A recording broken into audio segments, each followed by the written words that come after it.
তো এইটা হচ্ছে দেশি সুপারম্যান। এই বলদের কাজ হচ্ছে এই স্টেশনের ট্রেন আটকানো। সুপারম্যান পপাইকে বলে আমার মতো ট্রেন হাত দিয়ে আটকে দেখা। এই বলদে গার্লফ্রেন্ডের সামনে ভাব নেওয়ার জন্য ট্রেন আটকাতে যায়। ভাই এ বাচ্চা আছে কেমনে, হালায় দেখি ট্রেন ফুটা করে দিছে।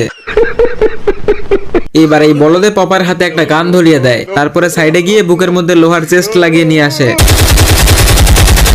পপাই ভাবছে সুপারম্যানের সবকিছু ফুটা হয়ে গেছে।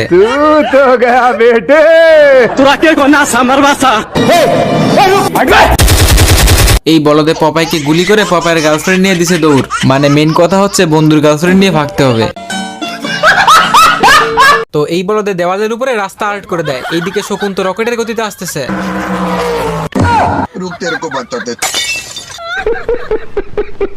শকুন এসে গাছের ভিতরে লুকিয়ে পড়ে। বুঝলাম না ভাই, মানুষ হইছে একটা, হয়ে গেল চারটা। হালায় মনে হয় টয়লেটে চারজন নিয়েই ঢুকে। তো শকুন এসে গাছের উপরে উঠে পড়ে, পিছনে পিছনে এই বলদেও গাছে উঠে যায়। ভাই শকুন যে ডালে বৈশা আছে ওই ডালটাই কাটতেছে। কি রে ভাই, ডাল আকাশে ভাইসা আছে, পুরো গাছটাই পুড়ে গেছে। ভাই সবই ডেট ওভার পাতা সেবনের প্রভাব।